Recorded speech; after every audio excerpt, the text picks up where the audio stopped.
Hallo agus fáilte do phrógram ile de sríthe cíthir teagasg. In dú cáilúmsa ha Christine NicLeoid. Hallo Christine, cym rawn dú? Ha mi uafysach ma la grianoch ac union y lewis yr eist. Na chael I ddíireach álainn. A mi chótálaiste go bhfuil Johnnach a bhí cáilín is brion bice muna nó táir stocha muna réinú hain mar neachtígus na bun-sgoile. Gusáiriste bhí cursúlaid na chiad blianaiche na bheith sin agus bhí táiseach agus iad foghlam Gàidhlig stíoch agus Sabhal Mòr ach cuideach nach táisí sin le bhí féinimach cymryd a hannig go hain go bhí teagasg. Eine rút a bheith díomh ar oideachadh a díomh anna bhí na neachtígasg. Charw. Nuair a bha mi as y flion yma ierig as yn ard sgol iomadh sinne gáil a bhríon dí career officer son féin amach dé na tøyin a bharúin agus charwm I geori fi'n am fanoltrum, charwm I geori fi'n am a social worker agus mar sin sé teagasg a hymi. Agus sé un öfyr gwrwad yr tosioch yn bied, y ddíireach a bblion yr onisyn. So chaim ysistach gan yn ddarn y blion gan y bied. Agus charwm I georigol gan y nolhau, ach fa mi tolit cym y ianuf. So sy'n yn öfyr chaim I y Gàidheal. Agus y hiad, wel as jai ceithio'r blion y gianuf, yn byd fa mi gwbyr an y sgol fiola Sean chorus Jake bliana. Ma hyn, so Jake bliana an y foghlam bearla Markenbych? Jake bliana an y foghlam bearla. Agus chord ar awn mar obair ach chachanyn gyrwmi my fioglachadh leis fa díroch mar obair fa magari fa glefa. Fa sgol snog fa na dynia fa mi gwbyr cwndar I siwn fasach cor. Ach yn oes yn hwyr mi corym y golgo ffilm trafian y Gàidhlig agus glacsin y madde gymor. Ma hyn, so gje ida y gyro ffilm trafian y Gàidhlig an y dyneidion y cynnawmsyn? Fa díroch yr tosioch ag fa chaim ysistachas yn arn y bliona. Fa mi fa hiad liana fer I fi agam agus fa mi yn dŵl y gol pars dŵnia. Agus fa mi I fi cymhradh Jeffer sgoltion. Ag yn naimsyn fa gyma ffarist an y neidion y gol sgoil ma faw geori dobyr atharrachadh. A chwnna mi sanas son y sgolarich agus pwrt mir am hyn. O wel, fiach am I sio, agus hwyr mi yn obair, agus sé cêm fôr y fawn y dolfo clas y siach biorla sgolarich foghlam trafian y Gàidhlig. Chapwrin ga fi na befo. Chapwrin. Fa grawn dŵl an dôm. Agus, cwrys y fasyn colwch, yn dŵr yw stiwrig sy'n byd? Charw môr an fa croli gan nawn, agus fa croli gan yr ffag na dŵcha, a charw sgoltion arich iawn, mar sy'n fa mi nŵr I grawn charidjan yr son taich, ma fahad, fe'n ar y ffôn di o chwlhaich, y ffoen o'ch dim yn eich anes mi sio, no yn nedr hangi yw sio go. Ach, an yn doi session parst gan yn obair y chord am gymor, charw mar template down, agus iomadh sin tosioch a sŵr. Mar sy'n fa agyn ri, fa sy'n I gwbyr ffwla gola. Fa mi gyma fforst yn o'ch gyrw yn nursery fa cwnlar sé banwystioch fenw ysol ni gregar agus fa eisiau I fi teagasg hyn an y biorla ach fa I fi cwydioch ag leis y chroli gans mar sy'n fa toriol y sec eisiau cymr fa clawn ag ynys sy'n y gawnsach ag agus fa iol y sec y Gàidhlig fa iol y sec y dualchas. Mar sy'n cwydioch ag môr y fawn gyrw eisiau cwnlar am y hiad gan at I flion I chen. Agus hwyr mi corym cwysyn ysdioch an yn doi far môr ingyn yn o'r sy'n planig. Chanawn diroch ffwla gola fa sy'n ydol. Ach y gyn i'r hosioch fa sy'n diroch le roi môr falaf, coig yn ar chlanie agus diroch ydol ffwla gola dyn I sy'n ymharwch. Creighti mi sin y cynnau cwydioch nhw'n achro polisi no corle Adamol Nashington no Lihet Chow no Goodison Greshin and Jerry Shadich still varif. Shanajiro. I guess ha nishte han hadavan as a scolari sola haun G hit bliana of onurshin no fashkershin hat anapadach hin mòr. Anapadach hin mòr. Cúine bha lá ann agus thuú ó wow has sin really has sin rit mór a háiseach go seo na a gas na hadamhan na has sin. Well, bha me se cúpar is scolári a mis méineach ag 10 bliana agus bha na hadamhan an nuair sin bha cúig díag a gin chola matin agus bha scolári díadach a dolag oscaig matin agus fescar. Chanin sigur o cwyd diag as y rhaim díroch mag ar iddef. Nyr han y hadaf yn môr, chanil y chlawn y cloentyn y chanan tymicilor. Nyr han ar y fawn, ham cryd gre, dwsan cwyd diag. Agus ffiws gyda chael y brin di silianif sy'n had gada cloentyn. Mar sy'n had y tŵgal canan an y doi nio yr ymol. Agus maar naar had het sin tarsing ymriarachas sin no sgeulach sin no cúspar sin iriist had jolach a chanan ach naar hanna hadaf an môr ha choddulich plani janu gus mi hul den cloentyn yn canan fat la. Yn bwcig, yn sa'r bwcig. Giro. I guess cymryd fel ffwysglig acadw sin. Jane y ffwysglig yn y lor acwn nid o fa. Or ha sio cersg ymych i ga clasic. I'r ys y bi chaniau gyrach nid ha trias ceir nid ha na hadaf yn y ffas ha lan fwcig na stwlia. Wel, se frygr disasa barok lwc obroch. Nid ha niach taig agad as y rhaim agos gael iadsen etor cwydioch ga clawn ag fel dualchas yn canan no dualchas yn eistioch ys lafard hasin y gennym ffeim fôr ach syni doi tymichil structure liasan yn fi structure gyma cwy gan yn doi farfel a maar passion is violog er vi geisig an a chlawn de sin i gaus ag gorson sin i gaus ag skimmer vis fissaking de sin i gaus ag gyfel y focus gyfel y chlawn gymas syliar ma yen de yn cwsbar de yn briarach ys a hadol leis y cwsbar a sin uafesoch sgiol y chlawn agos yr lwg teagasg. A chanwr i gyti gan y ffat na hwnnw, mor sy'n chanio bwg ag a hawn ffat na hwnnw. Ha dŵlen gyn chicu awn na hwf comasyn nyr a han a hadaf yn chw art agos han hadaf yn lwch chigus no na hynny fich as na siomrych yn chw big. Nyste, nyr a glwysio ar gan y bun-sgoile se ynyt a fawn ac yn awn sy'n bun-sgoile cros na cisio, fo sy'n kerst? Ha sy'n kerst. Agos cwrdd se fa sy'n colwch, ar o meisgach eich je clawn le Gàidhlig fa tín isteach no yn ro y fwrchwch yw le bearla ag ydau no stoch y canan ile? Ec yn hosioch fa fwrchwch gan y chlawn fa tín le cialan.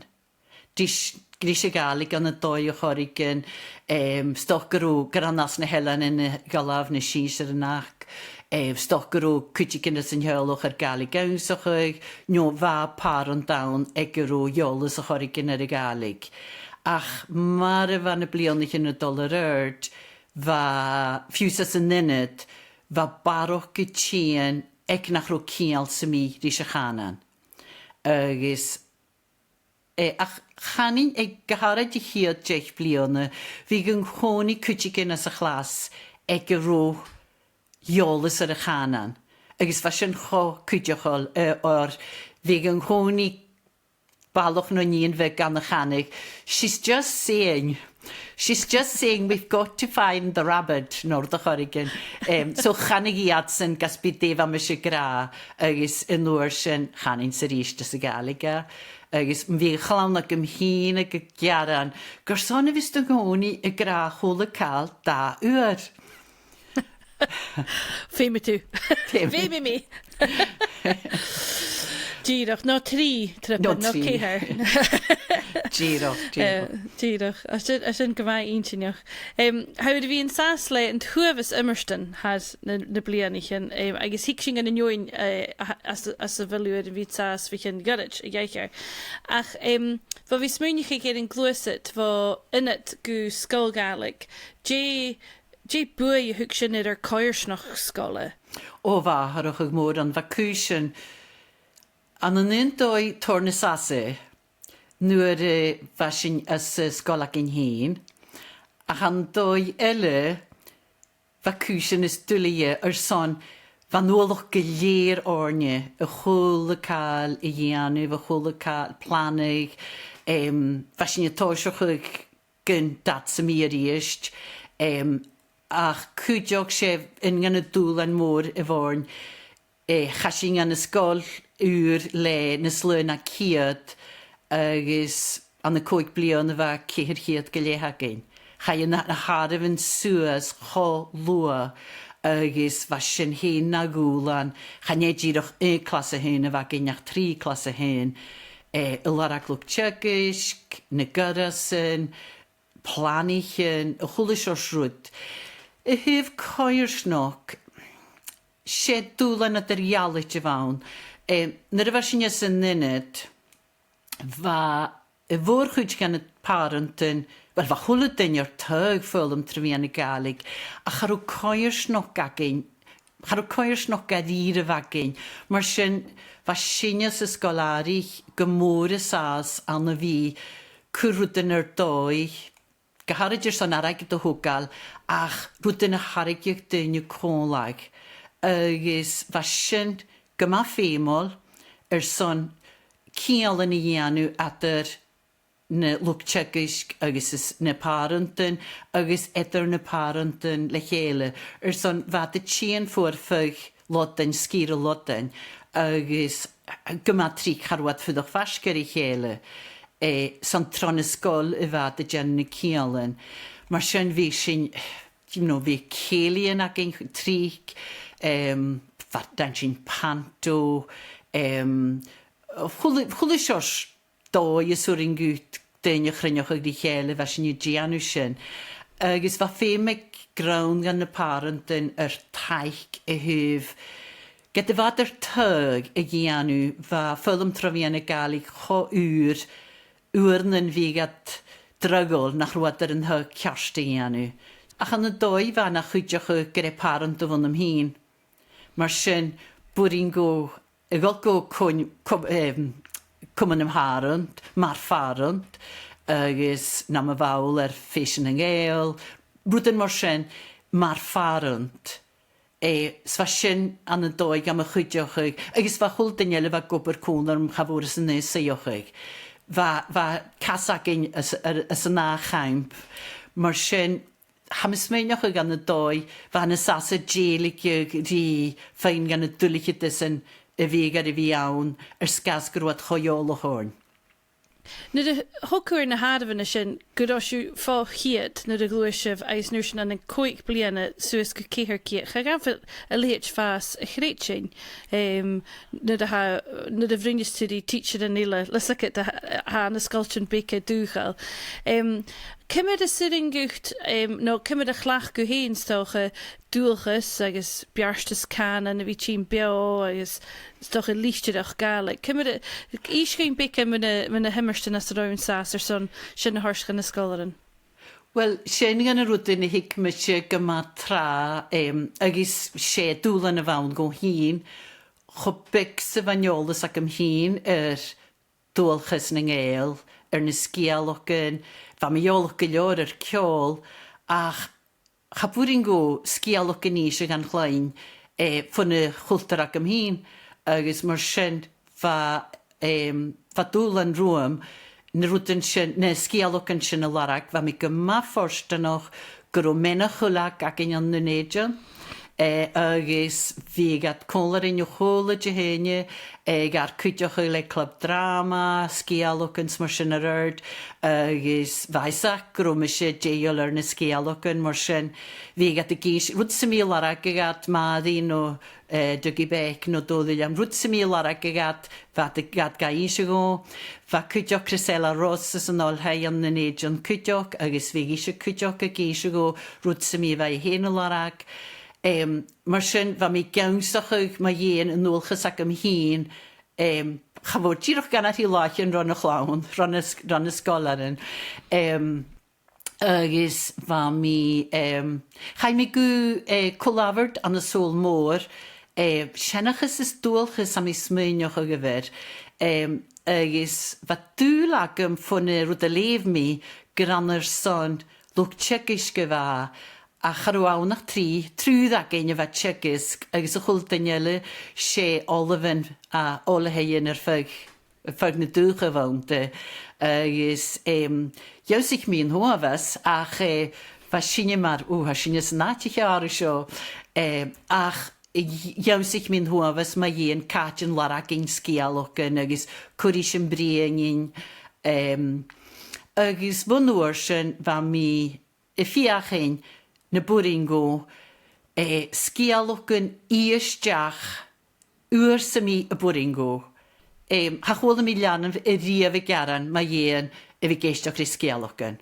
Charwa dúlig sa mí sin ualasteach gan a curriculum. Sgeulachdan chócútramach had chol lummaláin echtri dualchas sgeil ar dúine héin agus ha sellir chomór an buí hug sin orst agus éit na scoilran a bhacad. An roi sadh seo dhéanamh ag ide na scoile nó a naun díadachas a chlas ac a tí na hug seo buí. Bhí go bhór chuid gan na teacher an Tifna Parke, bhí go déanú scialochan ach grán san na lévah scialochan agus chat a bhuanach mi sin idir ba duine nó dhé seán I bha fiachan í scialochan íse a chanil mi smúneach a gin bhínig mi cearsta riamh chu cútramach sa ha I bhí géise scialochan chanán tíirech a bhí ga lévah. Si páist gan an dualchas ac in hín a haun I bhí garis scialochan. Dydych am isteach go clase la goinig me gaif déna scialochan a bheit a georí agus hwt malwch sio reim gyn siag o de sgialwch a fag georí sŵt mi rys Robert a mi'r njarsin I enw cho trich yn herm sin Gwrs yna georí a fersin sŵt da wel son ys y fiolr gyda a chwyr da mar y strich gaws y geisio sgialwch sawn ys mo ham ysio tics agus mar sin fa mi smynioch ag mhòr ha sydd cho glich gytsin folianef agus sin man a hachol den I gawsach ag seniolas a hau cwr structure sgialwch agus yn o'r sin na gras yn caint agus begur veg sur in guten ishe. Sin mar bailscig ha sin Cho siimplí ach cho éfachgach dúcháirle a bheith Robert agus súla mí gúteach sin dúla bhí gúmsach van na sin a ha sin anna clás agus a gamasrí skillan caint ar scolar a lísachaich can tríche Díirech. So, nid yn gwyd eisiau go stocha mw un had a fys sorichte a sys a fy mach na tríne yn yr haws mwynich I gyd yn unia facet as a sgol?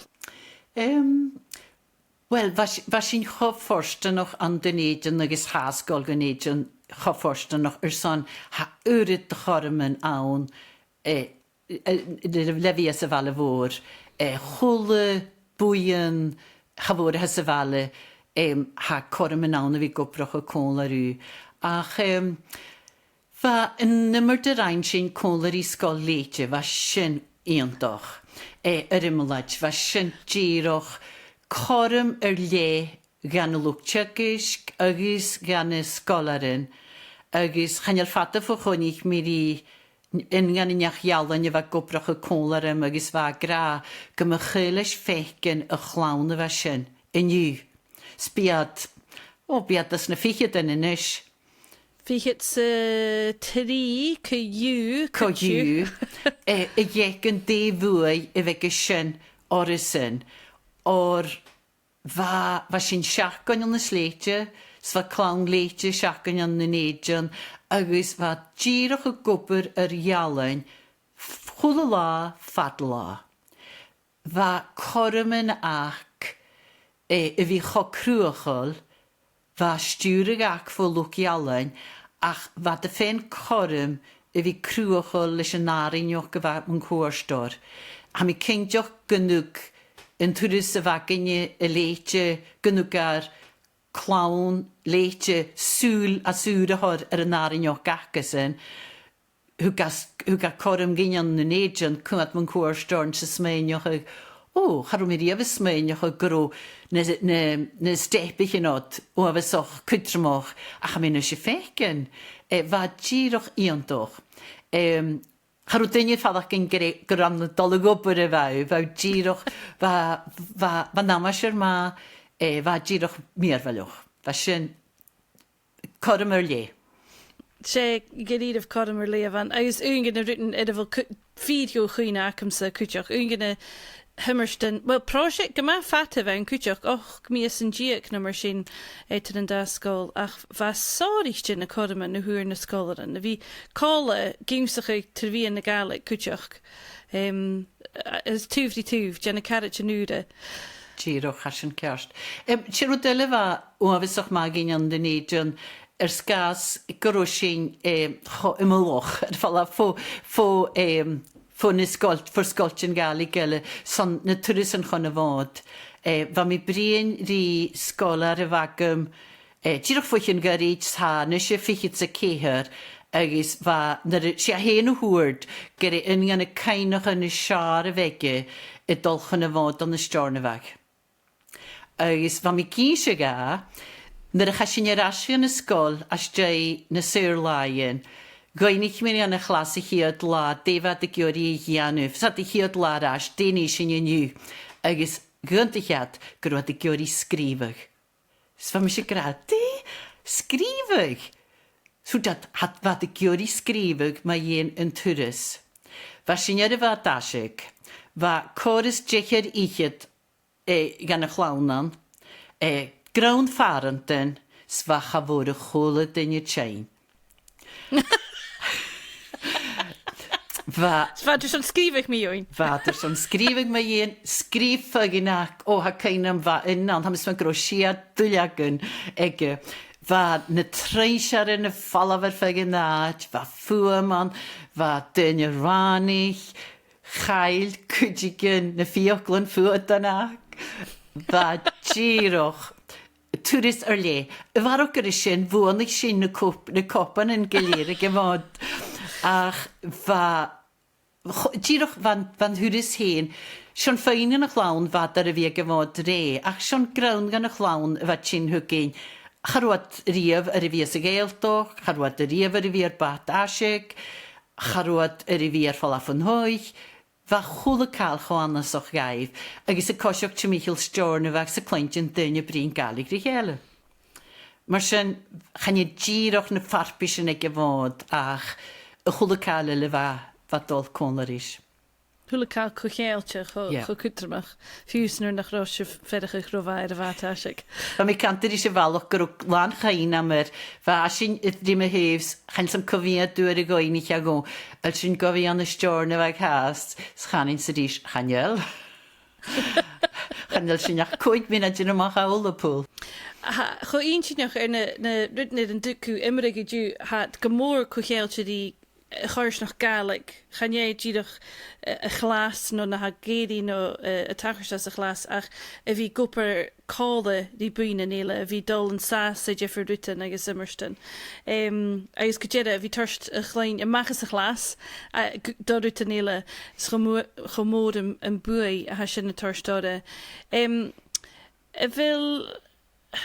Vil beach gaket is seo san arsingach sa láthain, a bhfuil sin na déanamh go leorge, a bhfuil sin cruachil go leor, an bachár barach a bhí ann a thuh teich go bhí cúd a lihéit túsan ar dói. Haid sa méid imlet sé céan hí mór le mónechaich mór a bheith ar cúl, agus bhí ag sa bhád, a bhí tars clán go túa ar bat, chabic an opad a hánsás lei sin. Dé na codman na gúta go bhí ann sa láthain nach a lán, bhfuil is mónechaich go thuh immerstan íon lihéit. Wel, ham ysbygol eisiamplar ffyrfa yr i fi ys dy helan yn uníar ys na blionnach yn eich siachad leis y project GLIP. Far felad clachgych na cwmyniatri, dyn ni ffwrdd gach cwmyniatri y dylsdiach yn ysgoltion, agus hasyn jyffyr fôr i anif y hyf cialan edrych gynnalichen, o'r fa mi eisiau sas ond daflion agus fa mi gir cho tolidje fecyn cho syrfochol sa fa fa dynnu yr yn obair y chrwach y gain agus fa gyn gir o'ch rigol ysdiach agus brin yn y clasichen obrach y cwla rhyw son obair ialain agus rwydyn y chrwach y drama gyharaj fa gir o'ch chosar y fochol ach sy'n y cial yn edrych na dynnu hig machas. Gyda fan y drama sy'n fad mir felioch agus fem mi mar y safolig son yn obair iontoch a haigianw ach sé gyfel na cial yn has dawn. Gyfel y chlawn iolwch dynnu sa choersnog nach bygad cwnioch o gris an does miele. Cwdiog, ha mi cyndiog gyrwa na gwlan gan y lwc teagasg son yn nŵn i fad tord, ach charwysyn i cyr uolwch y lwc teagasg na liasan yn y lirigig fa dynnu ti'n ysdiach ga ianwf.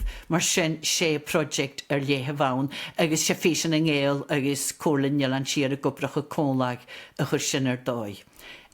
So, eisiamplar ffyr fasyn.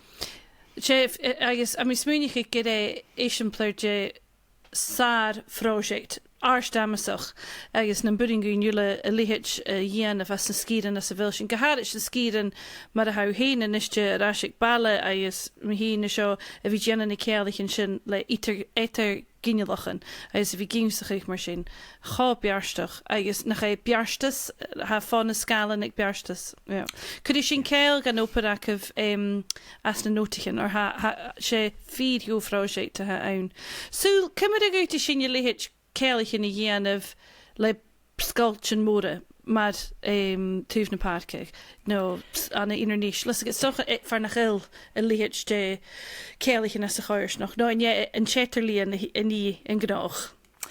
Ha mi smygol yn Nederlíon fyrfa as jaigut cial a dhéanamh. Ach ha mi smynioch wel, nam fiach sach stoch ha mi se fasis dynish. Ach How sure son de fiach? Ha mi smynioch nyr a haw cwnioch cwtigyn eiriau hanes asa stogolad edryaligyr son dyniog ach chanid sy gyfel yn cial aw dianw nyr a cwnioch ri cwtigyn cho cwydrymoch. Ach se di aragyd gyma trig fi ga iondoch ma bwrin ga sgoltyn iolus y chwyd ar sgir yn ele. Clownus y fal y fôr ygol gwys golgin an y adig yma ymoloch agos ffein ymach mae un yn coer snoc a ha sin. Clown a ha ffasas na helan yn ygol gw bal y big no môr agos ffein ymach mae un cwrisio ha coer snoc as y fal y fôr colwch. So, Karen mar edemlich ach le siadlaig jeffrichte stocha ialain agus út gynile. So, siar mollig. Sé sin ar mollig. Ha etri na gael ffug eis y chwld o parst gan yn ddwch i chiagin chanila oefys o'ch dwlich lara cialyn. Mar sy'n ma fi clawn y dola ffwn yn ddw siar y gwneudyn ha gylor am mae un ha gylor fod yn galig nôr yn gael o'ch an yn neudyn agos mwydr clawn gwneudyn y tîn gan y helan yn yr son iolus y chwyr yr coirs nog far fel galig has na canon laiol. Sefydd ma. Na Fym chi. sy'n petition agus mwynich eich Tor ar agad. gydol. Ha to fi eich ach smynich na buanach gyda hic gas a hwf tig se yn daif canan sy'n o hwco las na dŵnio o cwtioch cynwad ga eich gymryd dŵp bio. Giro. Aisam na dy hic clasig yn hi is chanelach o exciting an y scholar yna ha anna dyn eich ymwyr ha ach y hwla scholar ila a ha van dŵ fieg na dŵch a ti'n y gynnych yn yr son tŵdys chynach a sy'n sorrichte mar chodym le cwmyn ym parent. Cho un syniach. Ha ni'n mynd sy'n stat a chwyd y chawr i gitio. A fel cael sorich dy haws ar son y hwcal eirstoch agos nach dŵr yw corym a fi miorach i geir yn drasta. Wel, sy'n y ceistio fa mis mwynioch ygar, mae fi mion agam son foghlam trofian na Gàidhlig ys na blionich yn ar roing. Fa mi fiach ein smynioch fa mi fiach ein i fi caroch o'r hagrawn mion yn agam ach se Inyar y fwylig ar y chwlygyn gan y mion yn agam. Se gymig slot yn tŵis edrych reality ag y realtys agos ag na hwdar ys yn ynadol. Flefi mesig sgrif agos liefig chanel mis mwynioch o gyfel sy'n y ffegyn jalaf ffyr foghlam trofian na Gàidhlig. Le focus y fi ar sgrif ys liefig, bwchor ffad y farwc focus y fi ar eistioch yslavard. Ac cwdioch ha bwchor gyn i fi tŵis cofiad a hadl ysdiach gan ysgol arich no clas y hen. Son bwchor gyn i fi cwadri cofiad a chyn ymach agos cehyrdiag coeddiag a haffilant. Mae se sy'n yma cwdrymwch gan y realtys agos gan y hwdar ys yn ynadol, ymwg at barwch lwg o broch, ymwg sy'n barwch gyrysyn, ymwg ar y fyn clasig yn y fi'n ysle, ymwg eistioch yslavard y fi nes cwdrymich as y chariculum na hai. Haws son cat a chwt as y system messy son maid na Gàidhlig. Ha. A stelwm sy sio. Mae'n hyleistioch yslavard lodger, chanel sgrifig liefig, chafiwdian sgrifig liefig an y coersnog. Nio ffiws di dynnu symiele, se eistioch yslavard a hadlwch am yng nghanan bio. Agos mae'r siarad ha y lafard sawn y siarad fys ysgrifig, agos mae'n siarad ha lafard sawn y as fys y liefig. Wel, ha mi smynich chi gyfel y hwle ffwysglig a hawn a hors gybwla sy'n. A mi smynich gyfel yw chw kerst i kerst. Ha eistioch ys laferst cridhe bwcig an y foghlam Gàidhlig. Agus y sŵn sy'n chafi lwch laferstein ag iris y bi no lwch na Gàidhlig acyn. Oh, sy'n yw hyn, Christine. Stelym sio gymwr. A fel yw hyn yn sas leis y wrach eich yn y chyricilum hadol yn dras. Chanel. Spoch sy'n. Chanel som yn mega dy gyr i eistioch yn y biac yn agam. A mae sy'n son eisiau yn y biac yn agam. A sy'n wawsach chi'n un sy'n o'ch hwf mian. Mian ymygilte y fac sy'n cwtioch. Nes dy je mi yw'n corle. Je corle y ferig tu do chwtioch yn yfa ŵd sy'n dynioch no a ha gyrach gyfi tawsioch ag ieicher an yn clas Gàidhlig. Wel, se cainoch nach ei gyrach ffach gyda han y canan. Gyl etri ys dualchas cwtioch na leib agos mar sy'n santro sgeulachdan yn y iosin. Ha gymad dwlich canan sgire no dualchaint i ysdiach gw canan ffyrmol y chlas a chacho fferys sy'n i anw lesgi alogan. Son sŵrin gan y character yn agyd y bri'n dualchaint sy'n mi a haw giori agos sŵrin gael briarwch ys y chlac agos doch yn ach clac ydw an y clas. Mar sy'n eisiau sgeulachdan. A mis mé fé mar sin mar lénig in tí díach an na frogram seo merch díach le na fachlan glíchgacad apar dú cháirle mór an tank ar sod a bhí cáileadún Christine a mis mé go gútain bhí seo san luad a híte ile díach a brúnú me join na himmerstan móra sa bhfuil luad a bhín sás agus cha bic do bhuaid iad foghlam Gàidhlig an na Donation nó alapa mór an tank ar sod a bhí cáileadún dú Christine a seo díach a bhí chátlachhar tíú dásta. Right, cheerio, tap leif.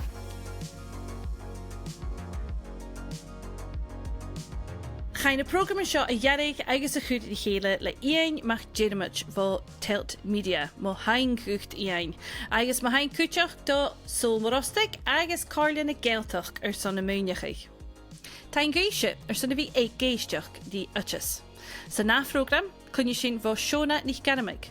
Ha cáirle an chríchéiche agus af spórscoileád ac in nar cáirich cúteach. Bí a beán an collegiacs mar sin chimí nuair sin sibh.